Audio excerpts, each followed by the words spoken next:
దేవుని వాక్యం మనము చదువుకుందాం. ఈ ఉదయకాల వేళ మన వరుస ధ్యానాలలో భాగంగా ఆమోసు గ్రంథం 3వ అధ్యాయం 3వ వచనం నుండి 8వ వచనం వరకు మన ధ్యానం కొరకై మనము చదువుకుందాం. ఆమోసు గ్రంథం 3వ అధ్యాయం 3వ వచనం నుండి 8వ వచనం వరకు. సమ్మతింపకుండా ఇద్దరు కూడి నడుతురా, ఎర దొరకక సింహము అడవిలో గర్జించునా, ఏమియూ పట్టుకొనకుండానే కొదమ సింహము గుహలో నుండి బొబ్బ పెట్టునా, భూమి మీద ఒకడు ఎర పెట్టకుండా పక్షి ఉరిలో చిక్కుపడునా, ఏమియూ పట్టబడకుండా ఉరిపెట్టువాడు వదిలి లేచునా, పట్టణమందు బాకానాదము వినపడగా జనులకు భయము పుట్టకున్నా, యెహోవా చేయనిది పట్టణములో ఉపద్రవము కలుగునా, తన సేవకులైన ప్రవక్తలకు తాను కల్పించిన దానిని బయలుపరచకుండా ప్రభువైన యెహోవా ఏమీయూ చేయడు. సింహము గర్జించెను, భయపడని వాడెవడు? ప్రభువైన యెహోవా ఆజ్ఞ ఇచ్చి ఉన్నాడు, ప్రవచింపకుండు వాడెవడు? ప్రియులారా, దాదాపుగా నెల రోజుల తర్వాత తిరిగి ఇలాగ మిమ్మల్ని కలుసుకోవడం, ఇది కేవలం ప్రభు కృప అని ఎరిగి నేను ప్రభువుకు కృతజ్ఞతాస్తుతులు చెల్లిస్తున్నాను. జనవరి మాసంలో ఒక ధ్యానం అందించాను. తిరిగి ఫిబ్రవరి చివరిలో ఇలాగూ మనం కలుసుకోవడం, ఇది కేవలం ప్రభు కృపే. ప్రభు తన మహాకృప చేత ఫిబ్రవరి 7వ తారీఖు బొమ్మల కోటర్స్ అనే ప్రాంతంలో ప్రభు పక్షాన నిలవబడ్డానికి ప్రభువే తగిన సహాయం దయచేశాడు. విజయవాడలో మీటింగ్స్ ముగించుకొని 7వ తారీఖు సొంతంగా పని కలిగి ఉండాలని గత 2 సంవత్సరాలుగా ప్రభు పాదాల దగ్గర ప్రార్థన చేయగా, భయంకరమైన విగ్రహారాధికుల మధ్యలో నిలవబడి పని చేయడానికి ప్రభు కృప చూపిస్తున్నాడు. తిరుపతి నుండి దాదాపుగా 5 కిలోమీటర్ల దూరంలో ఉన్న బొమ్మల కోటర్స్ అనే ప్రాంతంలో చిన్న 4 కుటుంబాలుగా మేము కూడుకుంటున్నాము. నంద్యాల ప్రాంతం నుండి 2011లో తిరుపతికి రాగా, ఈ 10 సంవత్సరాలు ప్రభు మమ్మలను కాపాడి స్థానిక సంఘములో మాత్రమే కాకుండా జిల్లా వ్యాప్తంగా ప్రభు వాక్యాన్ని పంచుకోవడానికి ప్రభు కృప చూపించాడు. ఇక సొంతగా కొంత పని కలిగి ఉండాల ప్రభువా అని ప్రార్థన చేయగా 7వ తారీఖు సాయంత్రం 4 గంటల నుండి 7 గంటల వరకు రొట్టె విరిచే కూడిక ప్రారంభించడానికి ప్రభు తన దాసుని బలపరిచాడు. డాక్టర్ రవి మనోహర్ గారు, డాక్టర్ కోట్లింగారెడ్డి గారు ఎంతో బలపరిచి, ప్రోత్సహించి, ప్రార్థించి ఈ కూడికలో ముందుండి వారు దీన్ని కొనసాగించారు. నంద్యాల నుండి దైవజనులు డానియల్ వరప్రసాద్ గారు, కర్నూలు నుండి డాక్టర్ డి ప్రభుదాస్ గారు వర్తమానికులుగా రాగా,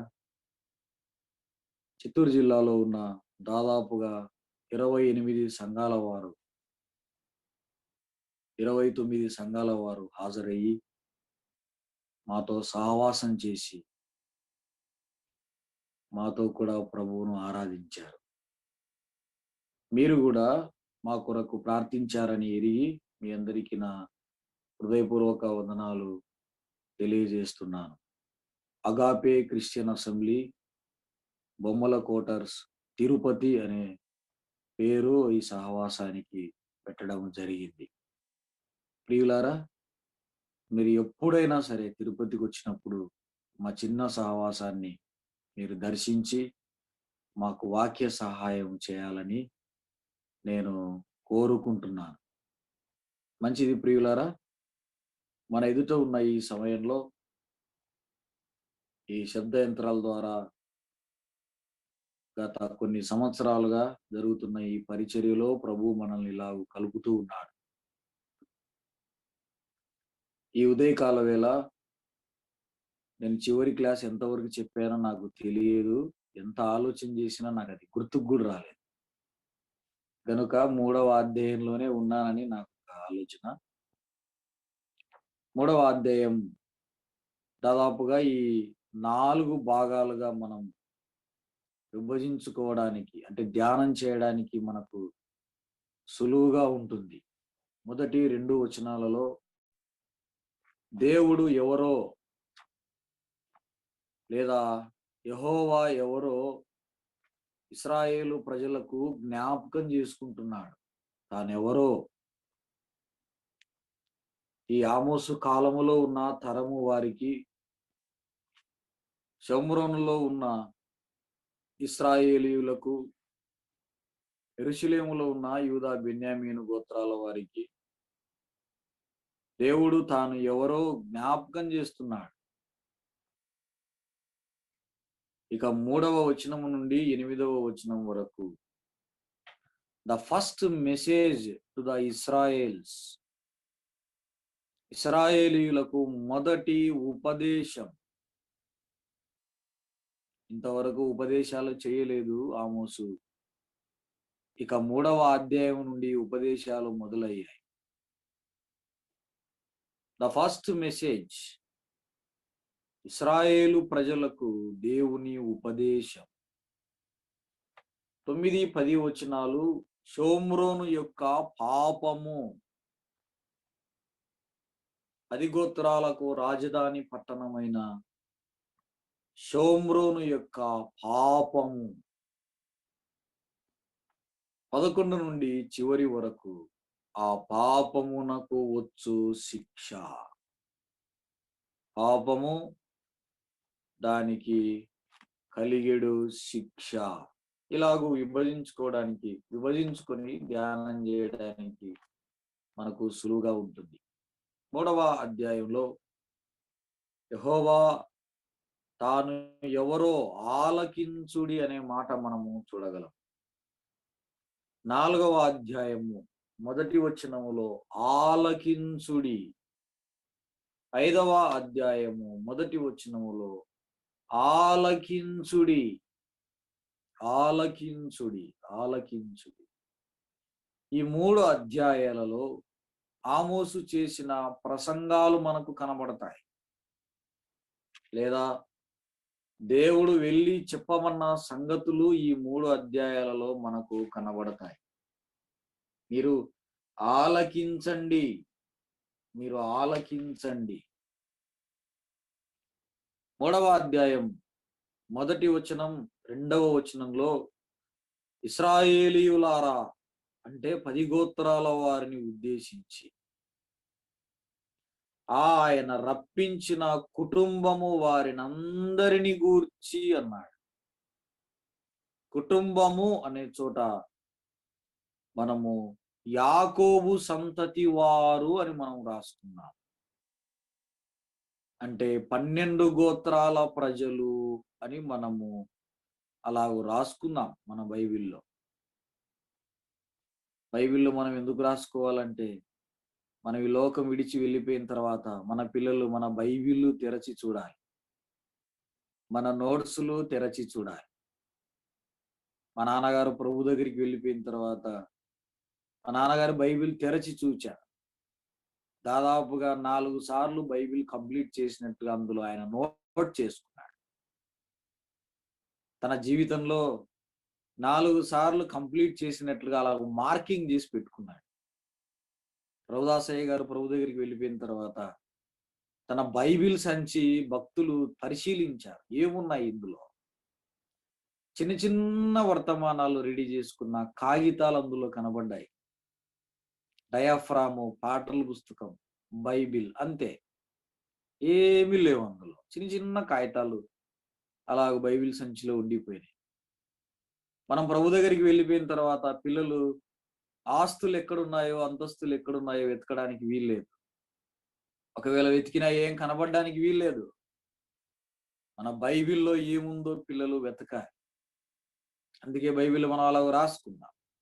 ఆయన కుటుంబము వారినందరినీ అనే చోట యాకోబుకు సంబంధించిన 12 మంది కుమారులు లేదా 12 గోత్రాల వారిని ఉద్దేశించి మాట్లాడుతున్న మాటలు. భూమి మీద నేను మిమ్ములను మాత్రమే ఎరిగి ఉన్నాను అనే మాట 2వ వచనంలో మనకు కనబడుతుంది. చాలా వంశాలు ఉన్నాయి భూమి మీద. అయితే నేను మిమ్ములను మాత్రమే ఎరిగి ఉన్నాను. సకల వంశములలో మిమ్ములను మాత్రమే నేను ఎరిగి ఉన్నాను. మనం నివాసము చేస్తున్న ఈ తిరుపతి పట్టణం అయితేనేమి, కదిరి పట్టణం అయితేనేమి, సిమెంట్ నగర్ పట్టణం అయితేనేమి, దేవుడు మనల్ని మాత్రమే ఎరిగి ఉన్నాడన్న. పాత నిబంధనలో ఇశ్రాయేలీయులను మాత్రమే ఎరిగి ఉన్నాడు. కొత్త నిబంధనలో సంఘస్థులను మాత్రమే ఎరిగి ఉన్నాడు. ఎవరైతే ఐగుప్తు నుండి విడిపించబడ్డారో దేవుని కనుదృష్టి వారి మీదనే ఉన్నది. ఎవరైతే ఆయన రక్తములో కడగబడ్డారో, పాపము నుండి విడిపించబడ్డారో, ఎవరైతే ఆరాధిస్తున్నారో దేవుని కన్నులు వారి మీదనే ఉన్నాయి. పాత నిబంధనలో దేవుడు మరియు ఇశ్రాయేలీయులు, కొత్త నిబంధనలో యేసుక్రీస్తు మరియు సంఘము. చాలా వంశాలు ఉన్నాయి. అయితే ఎవరైతే దేవా నేను పాపిని అని ఒప్పుకున్నారో దేవుడు వారి మీదనే కనుదృష్టి నిలిపి ఉన్నాడు. గనుక మీరు చేసిన దోష క్రియలను బట్టి మిమ్ములను మాత్రమే శిక్షింతును అన్నాడు. శిక్షలు వేయబోయే ముందు, శిక్షలు పంపించే ముందు ఎందుకు పంపిస్తున్నాడో దేవుడు ఒక హెచ్చరిక. నాకు మీరు మాత్రమే తెలుసు, అందుకే మీరు చేసిన దోషక్రియలను బట్టి నేను మిమ్మలను శిక్షింతును అని 2వ వచనములో తన దాసుడు ఆమోసు ద్వారా ఇశ్రాయేలీయులతో మాట్లాడుతున్నాడు. స్నేహితులారా, పెద్దలారా, ఈనాడు సంఘాన్ని మాత్రమే ఆయన దృష్టించుతున్నాడు. సంఘం లేదా సంఘస్థులు లేదా ఏదైనా విశ్వాసులు ఏదైనా పొరపాట్లు చేస్తే శిక్షలు తప్పవు. ఆ శిక్షలు ఇక్కడ భరించాల్సిందే. ఇక సంజాయిషీలు, వాదోపవాదాలు న్యాయ సింహాసనం ఎదుట ఉండవు. అక్కడికి వెళ్ళిన తర్వాత సరిదిద్దుకోవడాలు, అక్కడికి వెళ్ళిన తర్వాత క్షమాపణలు చెప్పుకోవడాలు, అక్కడికి వెళ్ళిన తర్వాత ఉండు ప్రభువా ఇప్పుడే నేను అన్న దగ్గరికి వెళ్ళి క్షమాపణ అడిగేసి వస్తాను అని చెప్పుకోవడాలు ఉండవు. అవన్నీ ఇక్కడే జరిగిపోవాలి. అవన్నీ ఇక్కడే సర్దుబాటు చేసుకోవాలి. అవన్నీ ఇక్కడే మనం సరి చేసుకోవాలి. మొదటి 2 వచనాలలో దేవుడు తాను ఎవరో, ఇశ్రాయేలీల పట్ల తాను ఏమై ఉన్నాడో పరిచయం చేసుకుంటున్నాడు. ఇక 3వ వచనం నుండి 8వ వచనం వరకు దాదాపుగా మన ఎదుట 9 రకాల ప్రశ్నలు మనకు కనబడతాయి. అడవి సంబంధమైన భాషా పద్ధతులలో 9 విధాలుగా దేవుడు ఇశ్రాయేలీయులకు బోధ చేస్తున్నాడు. 9 విధాలుగా మనం లెక్క పెడితే 9 రకాల 9 టైప్స్ ఆఫ్ ప్రీచింగ్స్ 9 విధాలుగా. ఆమోసు అడవిలో సంచరించేవాడు బహుశా, చెట్ల మధ్యలో సంచరించేవాడు బహుశా, తన వాడుక భాషలో ఇశ్రాయేలీయులను హెచ్చరిస్తున్నాడు హెచ్చరిస్తున్నాడు. ఇందులో మొదటిది, సమ్మతింపకుండా ఇద్దరు కూడి నడుతురా. మన సహవాసాలలో ఏదైనా చిన్న గొడవ జరిగితే, ఏదైనా చిన్న మనస్పర్ధ వస్తే, బ్రదర్ సమ్మతి లేకుండా నడవలేం కదా మనం అని అంటుంటారు. మంచిదే, సమ్మతి అవసరమే. సమ్మతి లేని చోట మనం ఉండాల్సిన అవసరం కూడా లేదు. సమ్మతి లేకుండా ఇద్దరు కూడి నడుతురా. ఈ ఇద్దరు ఎవరు? అసలు ఎక్కడ నడుస్తున్నారు? ఎక్కడ నడవడానికి సమ్మతి అవసరం? ఇలాంటి ప్రశ్నలు మనకు కనబడతాయి. ఈ ఇద్దరు ఎవరు? ఎక్కడ నడవడానికి సమ్మతి అవసరం? బైబిల్ స్కాలర్స్ ఈ ఇద్దరు ఎవరు అనగా దేవుడు మరియు ఇశ్రాయేలీయులు, లేదా దేవుడు మరియు ఆమోసు, లేదా ఆమోసు మరియు ఇశ్రాయేలీయులు అని మన మనసులో పెట్టుకుంటే ఈ ప్రశ్న మనకు కొంత అర్థం కావడానికి అవకాశం ఉంటుంది. ఎక్కడ నడవాలి? ఐగుప్తు నుండి వారు విడిపించబడిన తరువాత 40 సంవత్సరాల అరణ్య ప్రయాణములో దేవునితో సమ్మతి లేని వారు రాలిపోయారు. వారు ఇశ్రాయేలీయులే కావచ్చు. ఈ 40 సంవత్సరాల అరణ్య ప్రయాణములో దేవుని మీద సనిగిన వారు కనానుకు చేరుకోలేకపోయారు. మోషే మీద అసూయ పడిన వారు కనానులో ప్రవేశించలేకపోయారు. దేవుడు వారికి అవకాశాన్ని ఇవ్వలేదు. ఈవెన్ దో మోషేకు కూడా దేవుని ప్రజల పట్ల ఒకే ఒక కారణాన్ని బట్టి, ఒకే ఒక తప్పిదాన్ని బట్టి మోషేకు చూపించాడు, గాని అందులో ప్రవేశించడానికి అనుమతినివ్వలేదు. ఎంత గొప్ప నాయకుడైనా నేటి వరకు ఇశ్రాయేలు దేశంలో మోషేకున్న గౌరవము యేసుక్రీస్తుకు కూడా లేదు. మా మోషే నాయకుడు, మా మోషే ధర్మశాస్త్రం అంటారు వారు. మోషేకున్న విలువ యేసుక్రీస్తుకు కూడా నేటి వరకు ఇశ్రాయేలు దేశంలో లేదు. ఇలాంటి మోషే ఒకే ఒక తప్పిదం వల్ల ఆ దేశాన్ని చూపించాడు, గాని అందులో ప్రవేశించడానికి అనుమతినివ్వలేదు. స్నేహితులారా, my dear brothers and sisters, ఇద్దరు సమ్మతి లేకుండా కూడి నడుతురా. ఎక్కడ నడవాలి? అరణ్యం. మనం నడుస్తున్నది ఇప్పుడు అరణ్యములోనే, ఎడారిలోనే. అరణ్యములో కాలిబాటలు ఉండవు. ఎడారిలో కాలిబాటలు ఉండవు. ఈ అరణ్యములో, ఎడారిలో, అడవిలో నడవాలంటే ఇద్దరికి సమ్మతి ఉండాలి. మన ఇద్దరం ఇట్లా వెళ్దాం, బహుశా ఇట్లా వెళితే మనం వెళ్ళొచ్చేమో. మన ఇద్దరం ఇట్లా నడుద్దాం, బహుశా మన ఇద్దరం ఇట్లా నడిస్తే ఫలానా చోటికి వెళ్ళగలమేమో, ఇది సరైన మార్గమేమో అని ఇద్దరి సంభాషణ, ఇద్దరి సమ్మతి అవసరం. మార్గము లేని ఎడారిలో నడవడానికి ఇద్దరికి సమ్మతి అవసరం. ఇద్దరికి ఏకభావము అవసరం. ఇద్దరికి సమాధానము అవసరం. ఇద్దరికి ఏకాభిప్రాయము అవసరం. ఇద్దరికి ఒకరి పట్ల ఒకరికి నమ్మకం అవసరం. దేవునికి నీకు నాకు మధ్యలో ఈ సమ్మతి లేకపోతే ఈ ఈ లోకయాత్రలో మొదటగా మనము నడవలేము.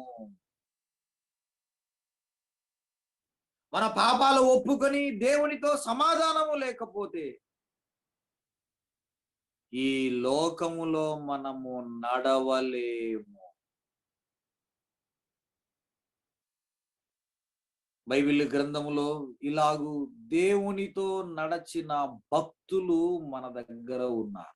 ఆదికాండం 5వ అధ్యాయము 22వ వచనంలో మనకందరికీ తెలుసు. ఎక్కువ సహోదరులు యవనస్తులు ఈ వాక్య భాగాలను అలాగూ వివరించడం ఎక్కువ జరుగుతుంటుంది. ఆదికాండం 5వ అధ్యాయము 22వ వచనంలో 22 హనోకు మెతూషెలను కనిన తర్వాత 300 ఏళ్ళు దేవునితో నడచెను. ద ఫస్ట్ పర్సన్ దేవునితో నడచిన వాడు హనోకు. 300 ఏళ్ళు ఎలాగూ నడవగలిగాడు? కారణం దేవునితో సమ్మతి ఉన్నవాడు, సమాధానము ఉన్నవాడు. దేవునికి హనోకుకు మధ్యలో ఏది లేదు. హనోకు నడుస్తూ ఉన్నాడు. కొంతకాలం తర్వాత వివాహమైంది. ఎవరు వచ్చినారో పక్కకుంటే భార్య వచ్చింది. అయితే నువ్వు నడువు నాతో పాటు, నేను దేవునితో నడుస్తున్నాను. అలా నడుస్తూ నడుస్తూ నడుస్తూ వెళ్ళాడు. కొంతకాలం తర్వాత పిల్లలు కలిగారు. ఎవరు వచ్చారంటే పిల్లలు వచ్చారు. నడవండి, వారు కూడా నడవండి, నేను దేవునితో నడుస్తున్నాను, మీరు కూడా నడవండి నాతో. ఇలాగూ 300 ఏళ్ళు దేవునితో నడిచాడు. కారణం హనోకుకు దేవునికి మధ్యలో సమ్మతి, సమాధానం, ఒడంబడిక, ఏకాభిప్రాయం. దేవుని అభిప్రాయం ఏదో హనోకు అభిప్రాయం కూడా అదే. దేవుని ఉద్దేశం ఏమిటో హనోకు ఉద్దేశం కూడా అదే. దేవుని కోరిక ఏమిటో హనోకు కోరిక కూడా అదే. అందుకే ఇన్ని సంవత్సరాలు హనోకు నడవగలిగాడు. ఇదే ఆదికాండం 6వ అధ్యాయం 9వ వచనములో కూడా నోవహు వంశావళి ఇదే. నోవహు నీతిపరుడును తన తరములో నిందారహితుడనై ఉండెను. నోవహు దేవునితో కూడా నడచినవాడు. నోవహుకు దేవునికి మధ్యలో ఏదీ లేదు. దేవునితో నడచిన వాడు నోవహు. కొత్త నిబంధనలో వీరిద్దరు మాత్రమే నడచిన వారు అనే పదాలు కలిగిన వారన్నారు పాత నిబంధన గ్రంథంలో. టోటల్ గా పాత నిబంధన గ్రంథం అంతటికి కలిపి వీరిద్దరికి మాత్రమే ఆ పదాన్ని దేవుడు ఆపాదించాడు. ఇక ఏ భక్తుడికి దేవునితో నడచిన వాడు అనే పదాలు మనకు కనబడట్లేదు. కొత్త నిబంధనలో కొరింథీయులకు రాసిన మొదటి పత్రిక 11వ అధ్యాయము 1వ వచనంలో, కొరింథీయులకు రాసిన మొదటి పత్రిక 11వ అధ్యాయము 1వ వచనం, నేను క్రీస్తును పోలి నడుచుకొనుచున్న ప్రకారము. నేను క్రీస్తును పోలి లేదా నేను క్రీస్తు వెంబడి నడుచుకున్న ప్రకారము. కొత్త నిబంధన గ్రంథమంతటికి పౌలు ఒక్కడే దేవునితో నడచినవాడు. దేవునిని పోలి నడుచుకున్నవాడు గనుక మీరును నన్ను పోలి నడుచుకునుడి. కొరింథీ సంఘానికి మాట్లాడుతూ, కొరింథీయులారా, నేను క్రీస్తుతో కూడా నడిచాను. క్రీస్తుతో నడిచిన పౌలుకు అవమానాలున్నాయి.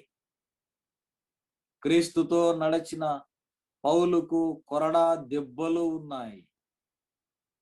క్రీస్తును పోలి నడుచుకున్న పౌలుకు చీత్కారాలున్నాయి, సన్మానాలు కాదు. యేసుక్రీస్తుతో నడిచిన పౌలుకు ఆకలి బాధలు ఉన్నాయి. తన జీవిత కాలములో సుఖపడినట్లు పౌలు ఎక్కడ లేదు. నా ప్రియమైన సహోదరులారా, బహుశా సన్మానాలకు నీవు ఆశపడుతున్నావేమో. అది క్రీస్తుతో నడిచినట్లు కాదు. మన సహవాసాలలో మనల్ని పొగిడేవారు ఉన్నారేమో, అది క్రీస్తుతో నడిచినట్లు కాదు. చివరకు పౌలు సేవా జీవితంలో హతసాక్షి అయ్యాడు. పౌలును ఊరిలో నుండి వెలివేశారు, వంశములో నుండి వెలివేశారు, గవిని వెలుపటకు ఈడ్చుకొని వెళ్ళారు, చనిపోయాడని వదిలేశారు. క్రీస్తును పోలి నడుచుకోవడం అంటే అదే. కొత్త నిబంధన గ్రంథములో మరొకరున్నారు క్రీస్తుతో నడిచిన వారు. తెస్సలోనికలకు రాసిన మొదటి పత్రిక 1వ అధ్యాయము 6వ వచనములో, తెస్సలోనికలకు రాసిన మొదటి పత్రిక 1వ అధ్యాయము 6వ వచనం, మొదటి పత్రిక 1వ అధ్యాయము 6వ వచనంలో, పరిశుద్ధాత్మ వలన కలుగు ఆనందముతో గొప్ప ఉపద్రవమందు మీరు వాక్యమును అంగీకరించి మమ్మును ప్రభువును పోలి నడుచుకొనిన వారైతిరి. తెస్సలోనిక సంఘము ప్రభువును పోలి, సంఘము ప్రభువును పోలి నడుచుకోవాలి.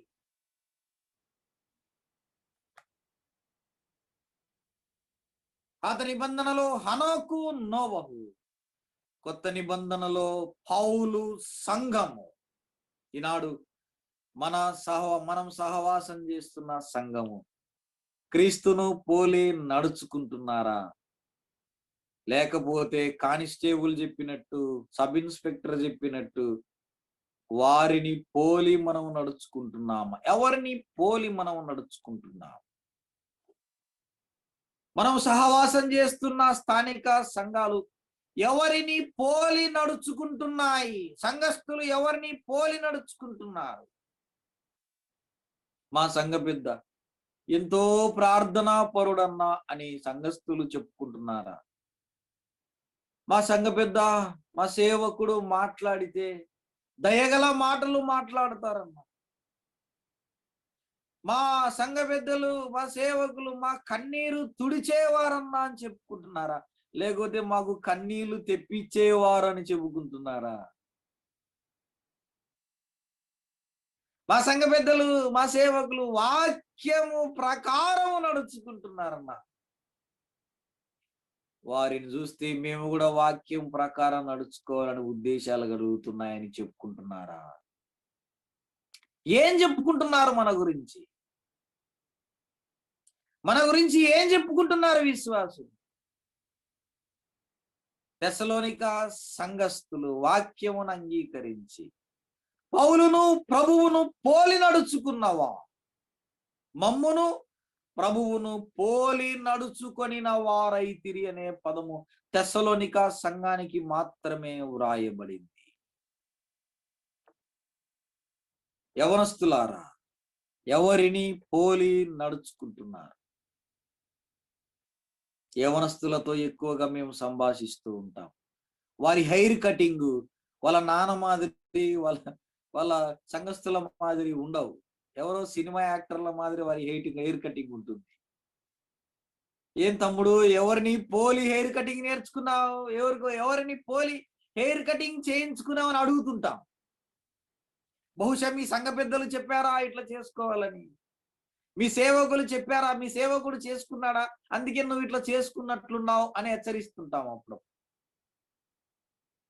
మనము క్రీస్తును పోలి నడుచుకోవాలి. యేసు క్రీస్తుతో సమ్మతి ఉంటేనే అలాగూ మనము నడవగలుగుతాం. ఇశ్రాయేలీయులకు దేవునితో సమ్మతి లేదు అనే విషయాన్ని ఆమోసు నొక్కి ఒక్కానించి చెబుతున్నాడు. సమ్మతి లేకుండా ఇద్దరి కూడి నడుతురా. అయ్యలారా, నేను యెహోవాతో సమ్మతి కలిగి వచ్చాను. ఇశ్రాయేలీయులారా, మీరు దేవునితో సమ్మతి లేని వారు అని ఆమోసు తన ప్రసంగాన్ని ప్రారంభించాడు. సమ్మతి లేని ఇశ్రాయేలీయుల మధ్యలో సమ్మతి గురించి మాట్లాడుతున్న ఆమోసు దేవునితో సమ్మతి కలిగి నడిచిన వారిని మనం రాసుకున్నాం. ఇప్పుడు బైబిల్ గ్రంథంలో ఇలాగూ సమ్మతి కలిగి భక్తులు ఇద్దరిద్దరు కూడి నడిచారు. నంబర్ 1 మోషే, అహరోను. వీరిద్దరూ సమ్మతి కలిగి ఇశ్రాయేలు ప్రజలను నడిపించారు. ఏలియా, ఎలీషా చివరి వరకు ఇద్దరు సమ్మతి కలిగి నడిచారు. కాలేబు, యెహోషువ కనాను పట్టణము చేరేంత వరకు ఇద్దరు కలిసే ఉన్నారు. వారు కలిసే దేవుని జనాంగాన్ని కనానులోనికి ప్రవేశింపజేశారు. కొత్త నిబంధనలో పేతురు, యోహాన్ అనే జంట పదాలు మనకు కనబడతాయి. పేతురు, యోహాన్. వారు ఇద్దరు కలిసి సేవ చేశారు. తర్వాత మరొక జంట పౌలు, తిమోతి.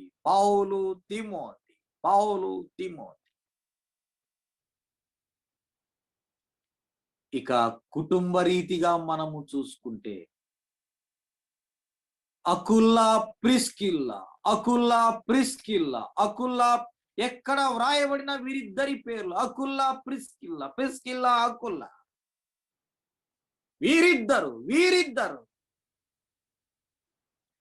సహోదరులారా, ఒక ప్రశ్న.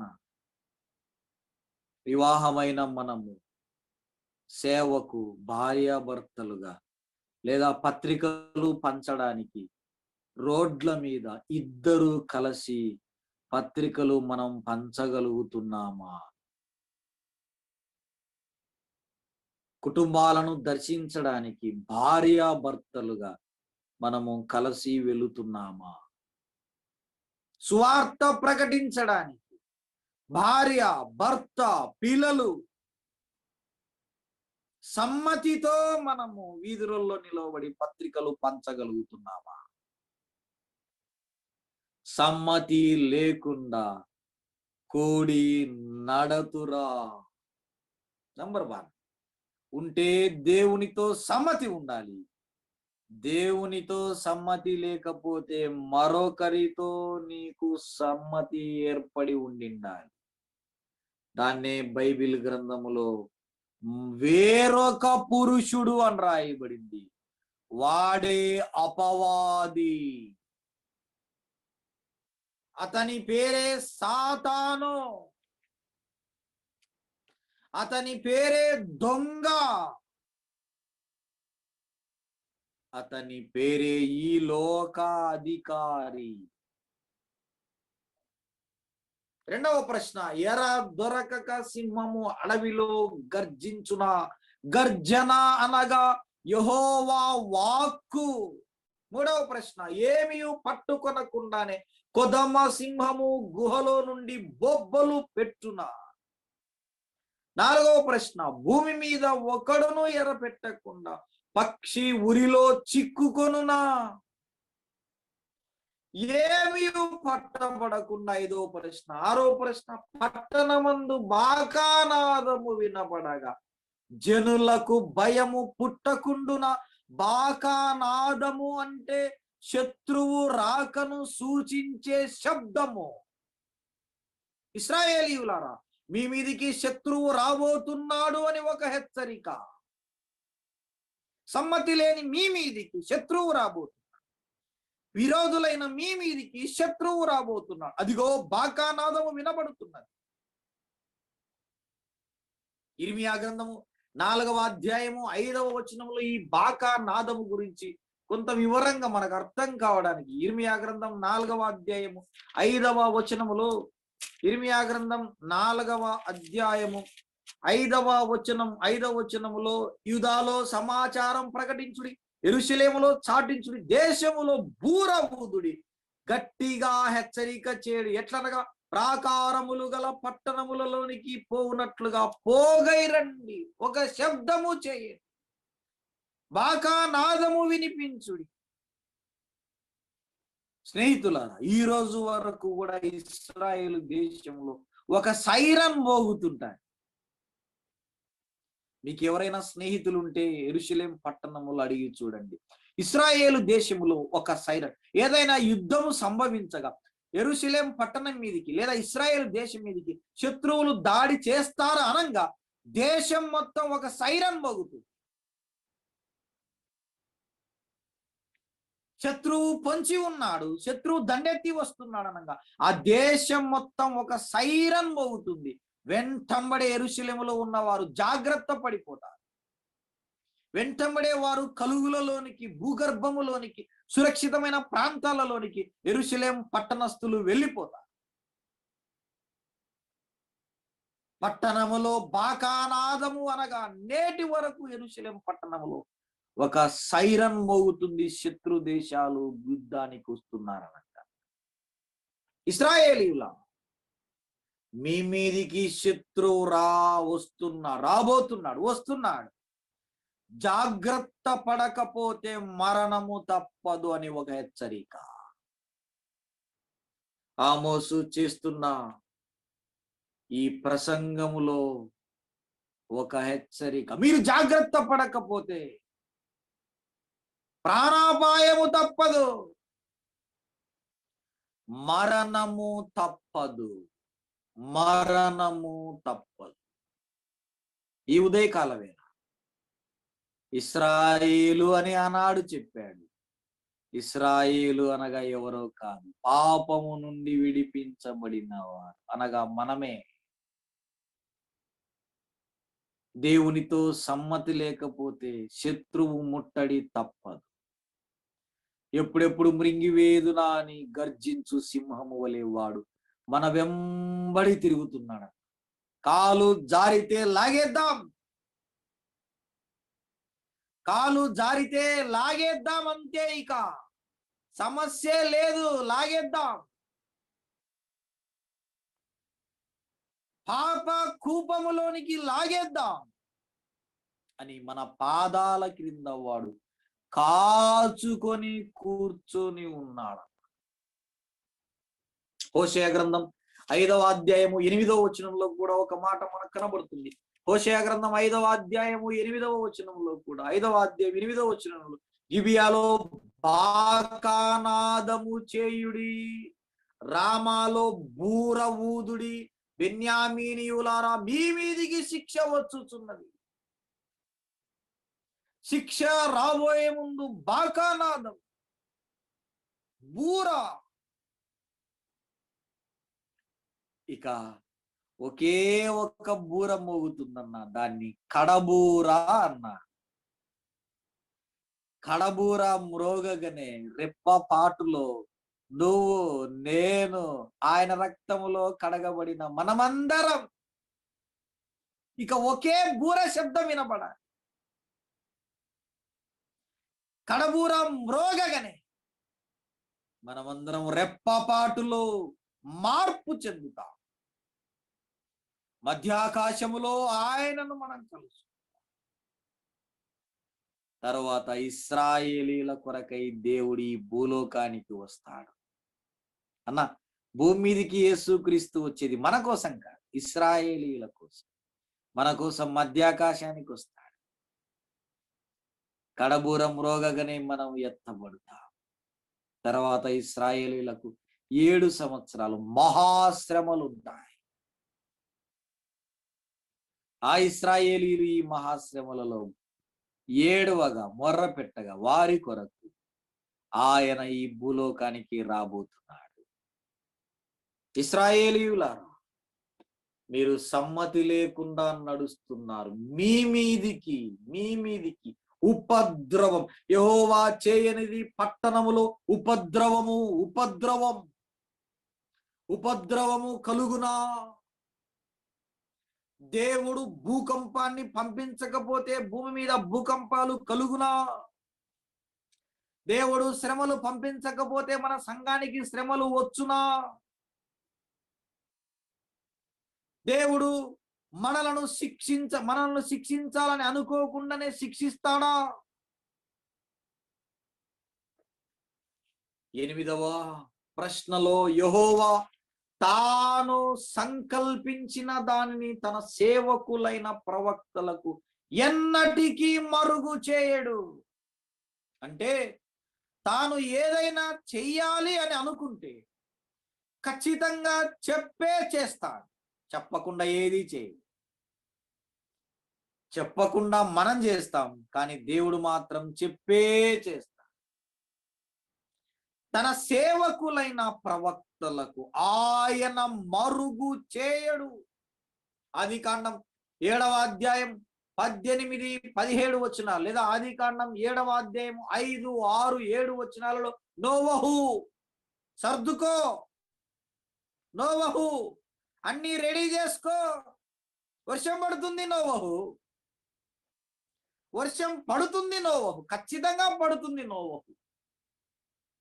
నోవహుకు మాత్రమే బయలుపరిచాడు. కారణం ఎలాగ మనం మాట్లాడుకున్నాం కదా, నోవహు దేవునితో కూడా నడచినవా, దేవునితో సమ్మతి కలిగిన వాడు. నోవహుకు బయలుపరిచాడు వర్షం పడుతుందని. నోవహు ఓడ రెడీ చేయి, నోవహు ఓడలో ప్రవేశించు, వర్షం పడుతుంది, మునిగిపోతుంది ఈ లోకం. సమ్మతి కలిగి ఉన్నాడు గనుక నోవహు కుటుంబము రక్షింపబడింది. రాబోయే ప్రమాదము నుండి తప్పించబడ్డాడు. రాబోయే ఉపద్రవము నుండి రక్షించబడ్డాడు. తన దాసులకు ఆయన 25వ కీర్తన 14వ వచనములో ఆ మాట మనకు కనబడుతుంది. 25వ కీర్తన 14వ వచనములో యెహోవా మర్మము ఆయన యందు భయభక్తుల గల వారికి తెలిసి ఉన్నది. ఆయన తన నిబంధనను వారికి తెలియచేయును. ఏదైనా చెయ్యాలి అని అనుకుంటే, రాబోయే శిక్షలు దేవుడు ఆమోసుకు బయలుపరచాడు.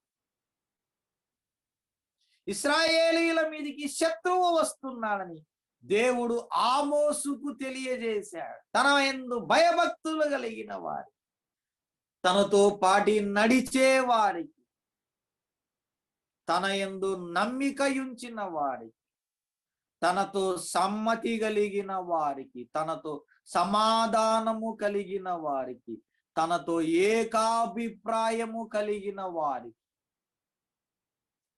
తనతో సహా జీవిస్తున్న వారికి, తన లేఖనాల ప్రకారము బ్రతుకుతున్న వారికి ఆయన తన మర్మములు తెలియజేస్తాడు. మర్మములు తెలియజేస్తాడు. దానియేలు గ్రంథం 9వ అధ్యాయము మనం ఈ ధ్యానం అయిపోయిన తర్వాత నెమ్మదిగా కూర్చొని చదివితే, దానియేలు ప్రార్థన చేస్తూ ఉండగానే జవాబు వచ్చింది. కాలముల అంతముల యందు ఏమి సంభవించబోతున్నాయో దానియేలుకు ముందే తెలియజేశారు. కారణం, దానియేలు ఏ లోపము లేకుండా దేవునితో సమ్మతి కలిగిన వాడు, సమాధానం కలిగిన వాడు. A man of God in Babylon. ప్రియులారా, ఈ ఉదయకాల వేళ నీకు దేవునితో సమ్మతి ఉన్నదా? దేవుని కార్యాలు నీకు ముందే తెలియాలంటే దేవునితో సమాధానం అవసరం. ఈ భూలోకములో పరిచర్య చేయడానికి సహోదరులతో సమాధానం అవసరం. కలిసి పని చేయాలనుకున్నప్పుడు ఏకాభిప్రాయం అవసరం. అయితే దేవుని కార్యాలు ముందే నీకు తెలియాలని అనుకున్నప్పుడు దేవునితో సమాధానం అవసరం, దేవునితో సమ్మతి అవసరం. నీకు దేవునితో సమ్మతి ఉన్నదా? పరిచర్యలో సహోదరులతో సమాధానం ఉన్నదా? సమ్మతి ఉన్నదా? అప్పుడే కలిసి పనిచేయగలం. సమ్మతి లేకపోతే దేమాయిహలోకమును ప్రేమించి నన్ను వదిలి వెళ్ళెను అనే మాటలు బయటికి వస్తాయి. కలిసి పని చేయాలని అనుకున్నప్పుడు సమ్మతి, దేవుని కార్యాలు కావాలనుకున్నప్పుడు సమ్మతి సమ్మతి సమ్మతి అవసరం. ఆయన ఇశ్రాయేలీయులను హెచ్చరిస్తున్నాడు. చివరగా యెహోవా ఆజ్ఞ ఇచ్చుచున్నాడు, ప్రకటింపకుండా ఉండేవాడు ఎవడు? ఆమోసు ప్రకటించాలనే ఆజ్ఞ ఆమోసు కుటుంబీకులది కాదు. ఆమోసు ప్రకటించాలనే ఆజ్ఞ దేవునిది. యెహోవా ఆజ్ఞ ఇశ్రాయేలీయులకు ప్రకటించాలి. మనం ప్రకటించాలంటే ఎవరి ఆజ్ఞల కొరకు ఎదురు చూడాలి? ఎవరి ఆజ్ఞల కొరకు మనం ఎదురు చూడాలి? ప్రియమైన సహోదరి సహోదరుల, నేను వాళ్ళు చెప్పేంత వరకు వాక్యము చెప్పను అని మొండికేసుకుని కూర్చుంటున్న సేవకులు లేరా మన మధ్యలో? అన్న చెప్పమంటేనే చెప్తాను వాక్యం. నేను అన్న ఆజ్ఞ ఇవ్వాలి. నాకు అన్న ఆజ్ఞ ఇస్తేనే నేను వాక్యం చెప్తాను. ఇక దేవుడు ఆజ్ఞ ఇచ్చినా నేను చెప్పను అని మొండికేసుకుని కూర్చుంటున్న సేవకులు మన మధ్యలో లేరా? యెహోవా ఆజ్ఞ ఇచ్చుచున్నాడు, ప్రకటించకుండా ఉండేవాడెవడు? యెహోవా ఆజ్ఞ ఇయ్యగా ప్రకటించకుండా ఉంటే అది నీకే నష్టం, అది నాకు నష్టం. దేవుడు చెప్పమంటే ఏ విపత్కర పరిస్థితులలోనైనా సరే, ఏ స్థలములోనైనా సరే ప్రకటించడానికి సిద్ధపడిన ఆమోసు బేతేలులో నిలవబడి ప్రకటన చేస్తున్నాడు. ప్రాణాపాయము ఉన్నదని తెలిసి ప్రకటన చేస్తున్నాడు. రాజు ఉన్న స్థలములో ప్రకటన చేస్తున్నాడు. నిన్ను చంపివేస్తామని బెదిరింపులు వచ్చిన ఆమోసు నిలవబడి ప్రకటన చేస్తున్నాడు. యోనాకు యెహోవా ఆజ్ఞ, నీవు నినవేకు వెళ్ళాలి. బయలుదేరి వెళ్ళాడు. యెహోవా ఆజ్ఞ, యెహోవా ఆజ్ఞ. సేవకులారా, స్నేహితులారా, యవనస్తులారా, ఎవరి ఆజ్ఞల క్రింద నీవు ఉన్నావు? ఆమోసు యెహోవా ఆజ్ఞ క్రింద. మరి నీవు ఎవరి ఆజ్ఞల క్రింద నీవు ఉన్నా? అపోస్తలుల కార్యములు 4వ అధ్యాయము 19-20 వచనాలలో, అపోస్తలుల కార్యములు 4వ అధ్యాయము 19-20 వచనాలలో బోధింపకూడదని వారికి ఆజ్ఞాపించారు. 19వ వచనంలో, అందుకు పేతురును యోహానును వారిని చూచి, దేవుని మాట వినుట కంటే మీ మాట వినుట దేవుని దృష్టికి న్యాయమా? ఒకవేళ సైలస్ ఫాక్స్ గారు తాను తన దేశంలో ఉన్న ఆ సొసైటీ వారు చెప్పినట్టు విని ఉండింటే అనంతపురం జిల్లాకు సువార్త లేదన్న.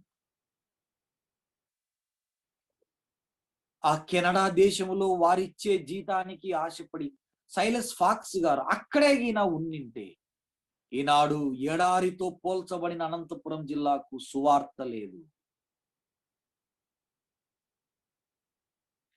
ఒకవేళ విలియం కేరీ గారు తన దేశంలో తనకున్న ఆదాయాన్ని నమ్ముకుని అక్కడే ఉండింటే భారతదేశంలో అన్ని భాషలలోనికి బైబిల్ తర్జుమా అయి ఉండేది కాదన్న. బంధకాలు విడిపించుకొని తెగించుకొని వచ్చారు మిషనరీగా. సొంత లాభము వదులుకొని వచ్చారు. ఒకవేళ చేపల వ్యాపారములో లాభాన్ని నమ్ముకొని ఆ పేతురు యోహానులు అక్కడే ఉండింటే, తోమ అక్కడే ఉండింటే భారతదేశానికి సువార్త లేదన్నా. యవనస్తులారా, ఏ బంధకాలలో నీవు బంధింపబడి ఉన్నావు? సేవకులారా, ఏ ఆర్గనైజేషన్స్ లో నీ యొక్క అధికారాలతో నువ్వు బంధింపబడి ఉన్నావు? తెగించుకొని రా. తెకోవా నుండి తెగించి వచ్చాడు ఇశ్రాయేలీయుల దగ్గరికి ఆమోసు. యూదయ దేశము నుండి బయటికి వచ్చాడు తోమా భారతదేశానికి సువార్త వ్యాపకం కొరకు. యెహోవా ఆజ్ఞల ప్రకారం వారు సేవ చేశారు. నేటి వరకు వారి గురించి మనం మాట్లాడుకుంటున్నాం. నీ గురించి, నా గురించి. భవిష్యత్తు కాలములో మనము ప్రభు దగ్గరికి వెళ్ళిపోయినా మన గురించి మాట్లాడుకోవాలంటే బంధకాల నుండి తెంచుకొని రావాలి. అది ఆర్గనైజేషన్ తెంచుకొని రా, సొసైటీలా తెంచుకొని రా. నీ సేవకు ఏది ఆటంకంగా ఉందో అది తెగించుకొని రావాలి. యెహోవా ఆజ్ఞ ఇవ్వగా ప్రకటింపకుండా ఉండేవాడు ఎవడు? ప్రభు అయిన యేసు క్రీస్తు కూడా మార్కు సువార్త 1వ అధ్యాయము 38వ వచనంలో, రండి మనం వెళుదాం, గ్రామములలోనికి మనం వెళుదాం, మనం సువార్త ప్రకటన చేద్దాం, అందు నిమిత్తమే కదా నేను వచ్చి తిని అనే మాటలు మనము చూడగలం. యేసుక్రీస్తు రాజ్య సువార్త, రక్షణ సువార్త ప్రకటించాడు. స్నేహితులారా, ఆమోసు ప్రకటించకపోతే ఇశ్రాయేలీయులకు ఎట్లా తెలుస్తాయి? నీవు నేను ప్రకటించకపోతే అన్యులకు సువార్త ఎలాగూ తెలుస్తుంది? నీవు సువార్త చేయకుండా ఎవరు అడ్డుపడుతున్నారో ఆలోచన చేసుకో. నీకున్న వరములు విరివిగా వాడకుండా ఎవరో అడ్డుపడుతున్నారో ఆలోచన చేసుకుందాం. వాటిని తెంచుకుని ప్రభువు ఆజ్ఞల మేరకు మనము నడుచుకుందాం. ఈ ఉదయకాల వేళ 9 రకాలుగా ఇశ్రాయేలీయులను హెచ్చరిస్తున్నాడు. చివరగా దేవుడు మనలను కూడా హెచ్చరిస్తున్నాడు. మేము మీ మాట వినుట కంటే దేవుని మాట వినుటయే మాకు శ్రేష్టమని. దేవుని అదుపు ఆజ్ఞలలో, ప్రభువు ఆజ్ఞలలో మనము జీవిస్తూ సువార్త వ్యాపకం కొరకు మనకున్నవన్నీ ఖర్చు చేస్తూ, మనకున్నవన్నీ త్యాగం చేస్తూ, సమయము, ధనము, ఘనము వీటన్నిటినీ మనం వినియోగిస్తూ ఆత్మల రక్షణార్థమై మనం ప్రయాసపడాలని ప్రభు అయిన యేసుక్రీస్తు వాక్యములో నుండి మనతో మాట్లాడుతున్నాడు. దేవుడు ఈ మాటలు మన కొరకై ఆశీర్వదించి అనుగ్రహించి ఇచ్చునుగాక. ఆమెన్. Over to